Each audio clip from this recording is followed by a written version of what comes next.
Hi everyone, welcome back to a new blog. কেমন আছো তোমরা? আশা করি সবাই খুব ভালো আছো, আমরাও খুব ভালো আছি। ফুটন্ত জলের মধ্যে দই আর চিকেন দিয়ে এরকম স্বাদের যে রান্না হতে পারে ভাবতেই পারিনি। আমি তো একটা এক্সপেরিমেন্ট করছিলাম, বাট এক্সপেরিমেন্টের ফলটা কিন্তু দারুণ হয়েছিল।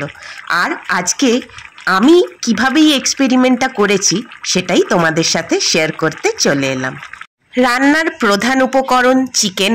এখানে 1 কেজি চিকেন ভালো করে ধুয়ে জল ঝরিয়ে আমি নিয়ে নিয়েছি। অপরদিকে নিয়ে নিয়েছি 2 বড় সাইজের পেঁয়াজ, জাস্ট হাফ করে কেটে নিয়েছি। আর সেমভাবেই কেটে নিয়েছি একটা বড় সাইজের টমেটো।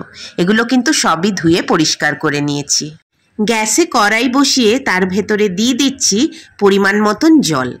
জলটা কিন্তু সম্পূর্ণই নির্ভর করবে যতটা পরিমাণ চিকেন আছে তার উপর।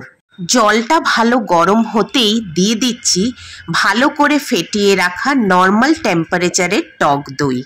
এখানে আমি 200 গ্রাম মতন দই ব্যবহার করেছি 1 কেজি মাংসের জন্য। এবার একটা খুন্তির সাহায্যে ভালো করে জলের সাথে দইটাকে মিশিয়ে নিচ্ছি। দিয়ে দিচ্ছি ধুয়ে রাখা চিকেনগুলো।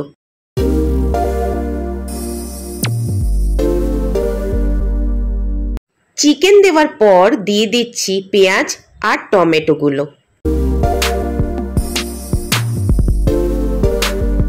দিয়ে দিচ্ছি স্বাদ অনুযায়ী নুন। সেদ্ধ হওয়ার জন্য এখন কিছুক্ষণ ঢাকা চাপা দিয়েই কিন্তু রান্নাটা করব। প্রায় 7 থেকে 8 মিনিট পরে এসে ঢাকাটা খুললাম। গ্রেভির টেক্সচারটা কিন্তু সম্পূর্ণ ডিফারেন্ট হয়ে গেছে। আর যা সুন্দর গন্ধ বেরোচ্ছে, আমার তো গন্ধতেই খিদে পেয়ে যাচ্ছে। খুন্তি দিয়ে মাংসগুলো নাড়াচাড়া করলেও একটা চিমটার সাহায্যে টমেটো আর পেঁয়াজগুলোকে একটু ওপর নিচ করে দিচ্ছি। এতই নরম হয়ে গেছে, দেখো পেঁয়াজের টুকরোগুলো খুলেই আসছে। সব শেষে আবারও ঢাকা দিয়ে দিলাম 5 মিনিটের জন্য।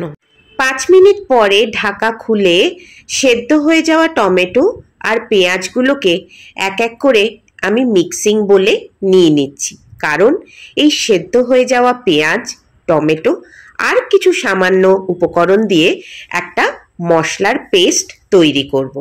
সমস্ত পেঁয়াজ টমেটো তুলে নেওয়ার পরে খুন্তি দিয়ে মাংসগুলোকে ভালো করে আরেকবার নাড়াচাড়া করে নিচ্ছি।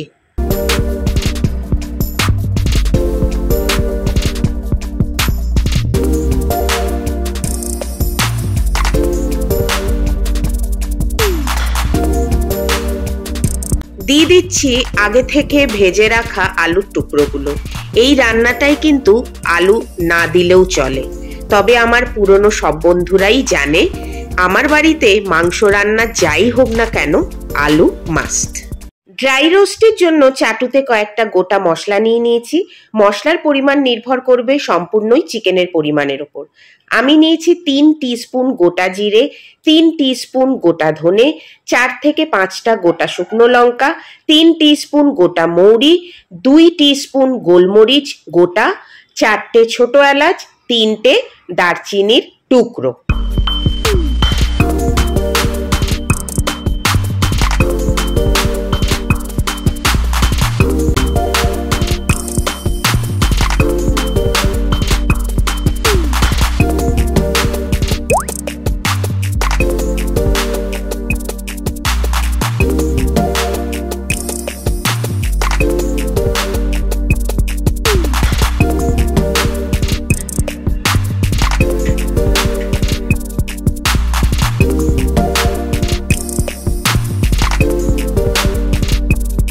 সেদ্ধ করে রাখা পেঁয়াজ আর টমেটো দিয়ে যে পেস্টটা তৈরি করেছিলাম তার ভেতরে ড্রাই রোস্ট করা কিছু গোটা মশলাও দিলাম।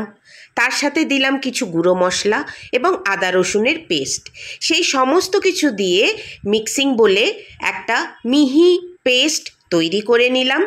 আর সেটাকে আমি এখন কড়াইতে ঢেলেও দিলাম। মশলাটাকে ভালো করে খুন্তি দিয়ে চিকেন এবং আলুগুলোর সাথে মিশিয়ে দিচ্ছি। গ্রেভি ফুটতে শুরু করেছে, দিয়ে দিচ্ছি স্বাদ অনুযায়ী চিনি। যেহেতু এই রান্নায় টক দই ব্যবহার হয়েছে বেশ খানিকটা, তাই টক এবং মিষ্টির ব্যালেন্সটা ঠিক রাখতে কিন্তু চিনি একটু দিতেই হবে।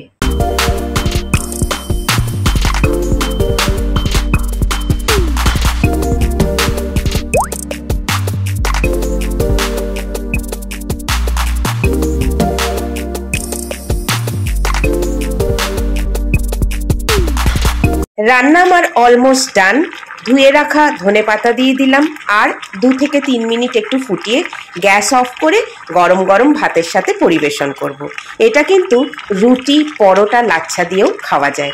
অবশ্যই তোমরা বাড়িতে ট্রাই করো আর আমাকে জানাতে ভুলো না তোমাদের কেমন লাগলো এই রান্নার রেসিপিটা। ফিরে আসবো খুব তাড়াতাড়ি নতুন একটা ব্লগ নিয়ে তোমাদের সামনে। Till then take care, bye by.